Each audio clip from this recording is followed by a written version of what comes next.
शरण गुरु की ले भाई, वक्त मिला तुझे चोखा है।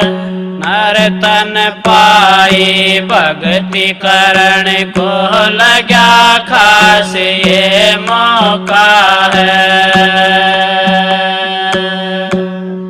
समय बीत जा रहे पछतावा, फिर मुड़ पाना योखा है। दास कंवर पकड़ चरण गुरु के, किसने तुझको रोका है। चाल अनीटा कह आंगन टेढ़ा, क्यों दोष और सिर धरता है। कुदरत का ये नियम अटल भाई, जो करता सोए भरता है। कोई मत खो तो खाई, और को जो खोद सोए गिरता है। दास कंवर गौ शरण गुरु की, क्यों उजड़ फिरता है।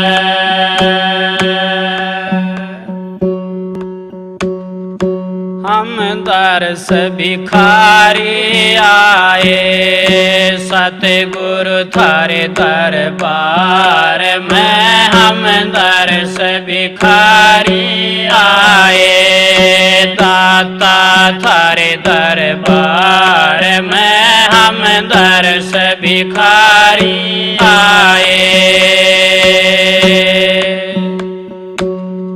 हम फंसे काल के जाड़ा, तुम बंधन काटन आड़ा। हम फंसे काल के जाड़ा, तुम बंधन काटन आड़ा। मेरे कर्म देओ सब जाड़ा, मेरे कर्म देओ सब जाड़ा। जो मुक्ति संसार से, हम दर्श भिखारी आए। सतगुरु थारे दरबार में, हम दर्श भिखारी आए। दाता थारे दरबार में, हम दर्श भिखारी आए।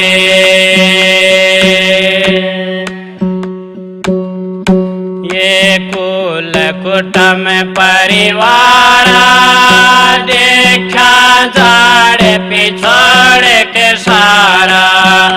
ये कुल कुटुंब परिवार, देखा जाड़ पिछोड़ के सारा। पकड़ा तेरा एक सहारा, पकड़ा तेरा एक सहारा।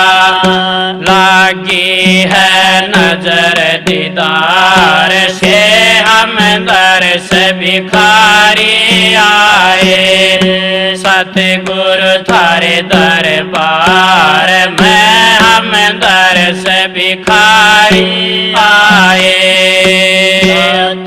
थारे दरबार में, हम दर्श भिखारी आए। तुम दया निधि उपकारी, जीवों की करते समारी।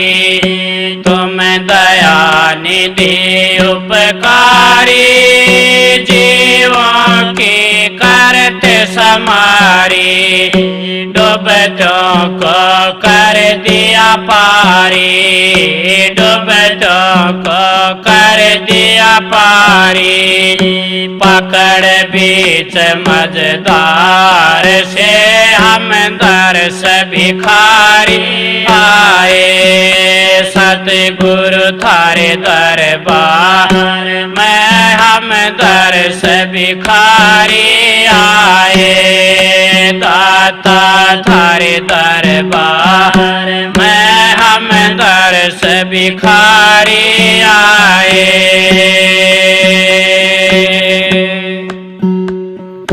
मेरी पूर्ण करोगे आशा, लाया मैं दृढ़ विश्वास। मेरी पूर्ण करोगे आशा। राधा स्वामी दयाल की दया, राधा स्वामी सहाय, राधा स्वामी। प्यारी साध संगत जियो, बुजुर्गों, माताओं, बहनों, भाइयों, जितने भी आप सत्संग के लिए हाजिर हुए हो, समय का, सत्संग का पूरा लाभ उठाएं।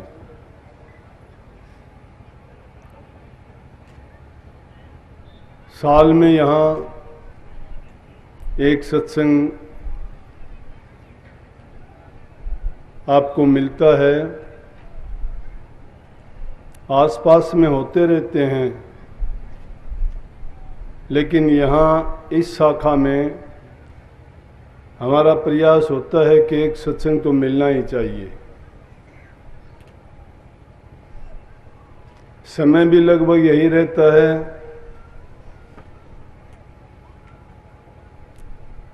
काफ़ी दिन इंतज़ार की कि मौसम अच्छा हो जाए, लेकिन मालिक की मर्जी, काफ़ी लंबी गर्मी चली इस बार।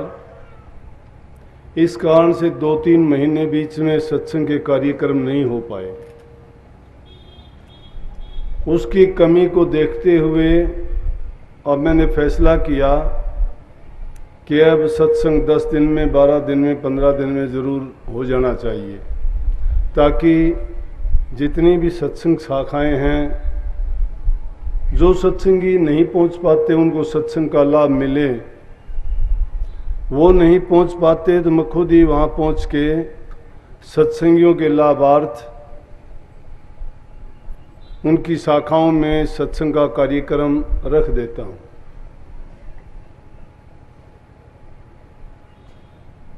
तो साल में एक बार ये अवसर मिलता है। काफ़ी लोगों की शिकायत रहती है, कोई मजबूरी से जा नहीं पाता। मजबूरियां कई किस्म की हैं। घर गृहस्थी में इतने काम हैं कि घर को छोड़ के नहीं जा सकते, कहीं बच्चों को छोड़ के नहीं जा सकते, कहीं जमींदार आदमी है, पशुओं की रखवाली करने वाला, नहीं तो कोई खेती का काम ऐसा निकल आता है। ये बात भी कोई बात नहीं, इनकी भरपाई की जा सकती है न किसी तरह से। लेकिन कई बार दुख भरी बात सुननी पड़ती है, उससे बहुत दुख होता है। काफ़ी लड़कियां कहती हैं कि घरवाला शराब पीता है, मैं सत्संग में नहीं जा पाती। हमें जाने नहीं देता, अच्छे काम करने के लिए वो रोकते। खुद तो बुराई में पड़े हुए हैं, लेकिन एक इंसान किसी अच्छे रास्ते पे जाता है, उसको रोकता है, वो और ज़्यादा पाप इकट्ठा करता है। सत्संग में किसी अच्छे काम के लिए, महापुरुषों के दर्शन के लिए अगर कोई जाना चाहता है और उसमें कोई बाधा बनता है या किसी प्रकार की रुकावट डालता है, उस आदमी के लिए अच्छी बात नहीं होती, उसको बहुत पाप लगता है। प्रयास तो हमारा ये होना चाहिए कि ऐसे आदमियों के लिए कि उनको रास्ता दिखा के, वो अज्ञानवश ऐसा करते हैं। इंसान बुरा नहीं होता है कोई भी। बुराई तो वो जो अपना लेता है वो बुराई बुरी होती है। चोर बुरा नहीं है, चोरी करने की आदत बुरी है। शराबी बुरा नहीं है, लेकिन शराब पीने की आदत बुरी है। शराब पीने के कारण उसको शराबी कहते हैं, चोरी करने के कारण उसको चोरी कहते हैं, जुआ खेलने के कारण उसको जुआरी कहते हैं। प्रभु की भक्ति करने वाले को भगत, संत, महात्मा, फकीर कहते हैं। तो जो एक अच्छे काम के लिए जाता है, जो इंसान का जीवन ही नहीं सुधारता, बल्कि उसको इस संसार के भवबंधन से, जन्म मरण के चक्कर से स्वतंत्र करा के सदा के लिए इस जीव की छुट्टी कराता है कि फिर वो जीव इस संसार में ना आए। संत सतगुरु संसार में जीवों के कल्याणार्थ आते हैं। वो खुद तकलीफ उठा के अपनी बिना परवाह किए किसी भी तरह से संसार के जीवों को सुख देते हैं जब तक उनका जीवन होता है। और इस जीवन के बाद जब यहाँ से वो जीव प्रस्थान करता है तो उसका ऐसा इंतज़ाम करते हैं कि फिर वो इस दुख भरी दुनिया में आते ही नहीं है। वो जीव अमर हो जाता है। कभी बात पहले सुनते आए थे, गौर नहीं करते थे, विचार करने का समय नहीं, या फिर चिंतन करने की हमारी बुद्धि भी नहीं थी। अब ख्यालात आता है, एक एक बात पर जब गौर करते हैं तो उनकी सच्चाई का पता लगता है। कहते थे कि वो ऐसे थे कि अमर हो गए। गोपीचंद भरथरी के बारे में कहते हैं कि वो अमर हो गए। हनुमान जी के बारे में कहते हैं कि अब भी वो अमर हैं। मैं कहता हूं जो संतों की शरण में जीव चले जाते हैं वो सभी अमर हो जाते हैं।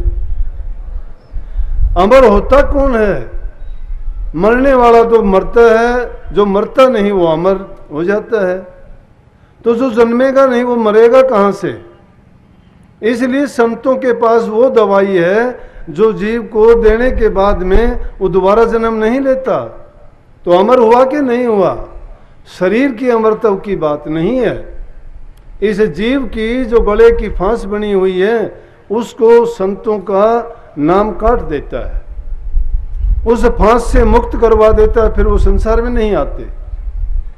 लेकिन जीव संतों की शरण में जाके अगर संत सतगुरु का कहा नहीं मानता है, संतों के वचन की ताकत को, मौज को, शक्ति को नहीं जानता, ना उसको पढ़े लिखे जान सकते हैं, ना उनको कोई दार्शनिक विद्वान जान सकते हैं, भगत जान सकते हैं, जो एकांत में बैठ के चिंतन किया करते हैं प्रभु का, अपने गुरु में जो दी हुई ज्ञान की शक्ति से लो लगाता है, ध्यान लगाता है, अंदर में प्रवेश करता है, दुनियादारी की चिंताओं से मुक्त होके अगर कुछ समय के लिए एकांत में जब दृष्टि ज्योत में जमा के और गुरु के दिए हुए नाम में सुमन करता हुआ वो अंतर में एकाग्रचित होता है, तब उसको पता लगता है संतों की कमाई की हुई होती है, उनका एक एक लफ्ज मुख से निकला हुआ मैं कहता हूं कल्याणकारी, हितकारी और लाभकारी है। लेकिन संसारी जीव उसको नहीं समझ सकते। वो जीवों के कर्म काटने के लिए आते हैं। ऐतिहासिक बात बहुत सुनते आए कि उसके कर्म काट दिए, गीत गाते हैं हम भी कि उनके कर्म काट दिए, अजामेल के कर्म काट दिए आपने, धन्ना भगत का ऐसा काम कर दिया, सैन भगत की जगह आप नाई बन के चले गए, नरसिंह जी की जगह आपने जाके भात भर दिया, भीलनी गरीबनी कुरूप के पास आपने जाके दर्शन दे दिए। सहज बात है, लेकिन उन बातों को समझते तो नहीं। गुरु कर्म काटता है। मैं बताऊं सच्ची घटना कितनी होती है। एक लड़की थी, कर्म काटने का तरीका बताता हूं, लेकिन कर्म नहीं कटवाना चाहता जीव के, जिसके सिर पर कर्जा है वो काम करेगा। लेकिन अगर संत की शरण में जाके संत के वचन को जो मान लेगा उसका कर्म कट जाएगा। ये मैं बताता हूं अभी हाल की घटना, थोड़े कोई 10-20 साल की बात है। एक लड़की जयपुर से आया करती, उसका पूरा परिवार सत्संगी। वो कहने लगी कि महाराज जी लड़की के लिए कोई लड़का बताओ, योग्य वर बताओ जिससे इसकी शादी कर दी जाए। मैं कहने लगे भाई आशीर्वाद है, लड़का तुम ढूंढो, अच्छा मिल जाएगा।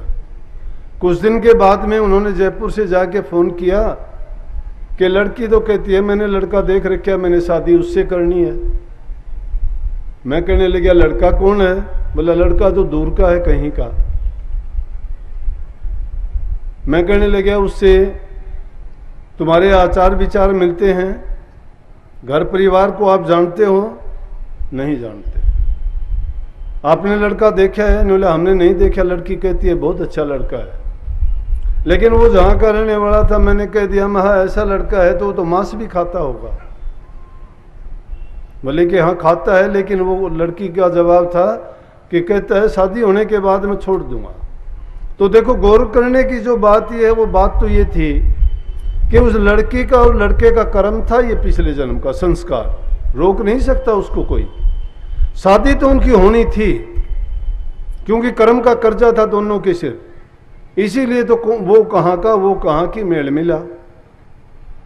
लेकिन इसके साथ साथ जो मेरे से उसने कहा कर्म काटने की जहां बात आई, मैंने इनकार कर दिया कि ये शादी मुझे ठीक नहीं लगती।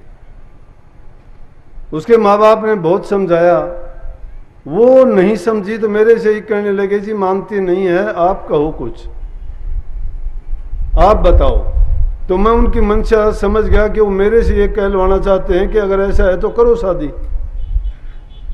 लेकिन मैंने उनको क्या कह दिया कि मेरा जवाब तो उसके बारे में नहीं में है, नहीं में। अंग्रेजी में मैंने कहा कि कैपिटल लेटर्स में मेरा जवाब नो है, तुम्हारी मर्जी करो या ना करो। बोला नहीं मानती नहीं मानती, ये जाने और आप जानो क्या करना है। उन्होंने वो शादी कर ली और उससे छोटी लड़की उसी की बहन कहती है मैं शादी करूंगी जहां महाराज जी कहेंगे। मैं कहने लगा कि मैं तो किसी जमींदार आदमी से कर दूंगा। कहने लगी चाहे मेरी शादी आप किसी मोची से कर देना, मुझे कोई वो नहीं, इतराज नहीं। तो बड़ी ने शादी कर ली। शादी करने के बाद लड़का बाहर चला गया, दूसरे देश में अमेरिका चला गया। 2-3 साल तक उसकी कोई खोज खबर ही नहीं लगी कि भाई वो लड़की वो आएगा यहाँ, लड़की वहाँ जाएगी। पेपर वगैरह बनाए, लड़की को बुलाने का कोशिश किया, 1-2 बार इनकार हो गया, जब तक छोटी लड़की की शादी होगी। शादी होने के बाद वो बाहर चली भी गई। जाने के बाद उसको 2 बच्चे भी हो गए, छोटी को। और बड़ी अब घर में रहती है तो माँ बाप से पूछते हैं इसकी शादी हुई थी, लड़की जाती क्यों नहीं ससुराल में।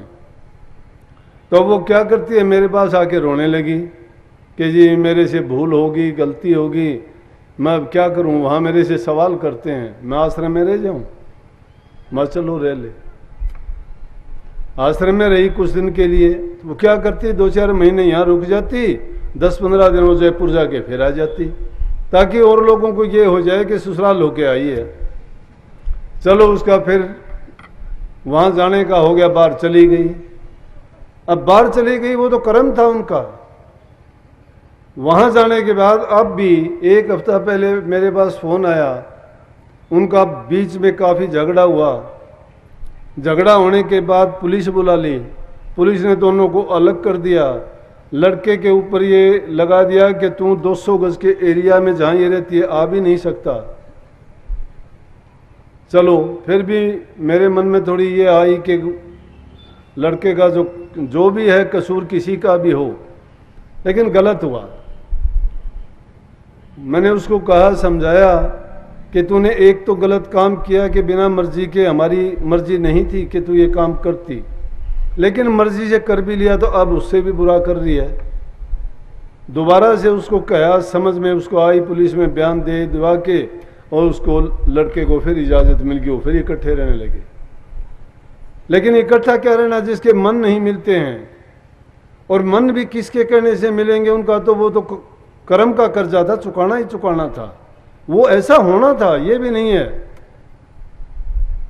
उसको रोक नहीं सकता था कोई भी, लेकिन रुक सकता था अगर वो वचन मानते तो। ये वचन होता है, हुक्म होता है। तो ये मौज, हुक्म, वचन और आदेश उपदेश ये है। जो जीव समझ जाता है उसके कर्म कट जाते। मैं कर्म काटना चाहता था उसी दिन। उन दोनों के कर्म अगर वो मेरा वचन मान लेते तो उनके कर्म जो आज बनती है उनके साथ में कट गए थे उसी दिन से। क्योंकि जो शादी होनी थी वो होनी नहीं थी, वो नहीं होनी थी, ये बुरी हालत नहीं होनी थी। अब भी मेरे पास फ़ोन आया कि जी मेरे साथ ये करती है, वो करती है, वो कहती है नहीं ये मेरे साथ कैसा करता है। मैं कहने लगा कि अब तुम्हारी कैसे निभेगी, लेकिन मैं फिर भी तुम्हें ये कहता हूँ कि तुम प्यार प्रेम से रह के जैसा भी है ये तुम्हारा अपना कर्म है। बोला नहीं, आप इसको समझाओ, वो कहती है उसको समझाओ। मैं कहने लगा मैं तो जिस दिन समझाना चाहता था तुम समझे नहीं। मैं तो तुम्हारा कर्म का कर्जा मेरे ऊपर लेके तुम्हारा कर्म काटना चाहता था, लेकिन तुम अपने मन के बस में थे, अपनी बुद्धि और अपने स्वाद के बस में थे। मुझे कोई लेना देना नहीं था तुम्हारी बात से, लेकिन फिर भी मैं तुम्हारा वो कर्म मेरे ऊपर लेके अगर मेरी बात मानते तो समझो काट दिया था, लेकिन तुमने मेरी बात नहीं मानी। अब तुम्हारा कर्म का कर्जा है, तुम चुकाओ, चुकाना पड़ेगा तुम्हें। ये वचन की ताकत होती है। अब वचन मानते नहीं, संत सतगुरु की बात को आप समझते हो कि गुरु ने क्या ऐसे ही कह दिया होगा। गुरु मौज बख्शता है जिस जीव को जिस काम के लिए कहता है। अगर वो बुरा काम तो कहता है तो गलत बात है, जिससे तुम्हारा नुकसान होता है उस वचन को ना मानो। लेकिन अगर वो कहता है कि तुम ये काम करो, किसी से कोई सेवा करवाना चाहते हैं, किसी को किसी भी रूप में वो कोई काम, कोई आज्ञा, कोई उपदेश करते हैं, तो समझो कि उसको अपना भाग सराहना चाहिए कि मेरे लिए ये अवसर जो मिला है, इस अवसर को पाके मैं अपने कर्म को काट सकता हूँ। गुरु ने मुझे मौज बख्शी है, इस मौज में क्या पता हमें कौन सा फायदा पहुँचाने का उन्होंने प्रयास किया है। ये जीव अपनी बुद्धि, अपनी ज्ञान से और अपनी चतुराई के कारण उस आए हुए अवसर को खो देता है।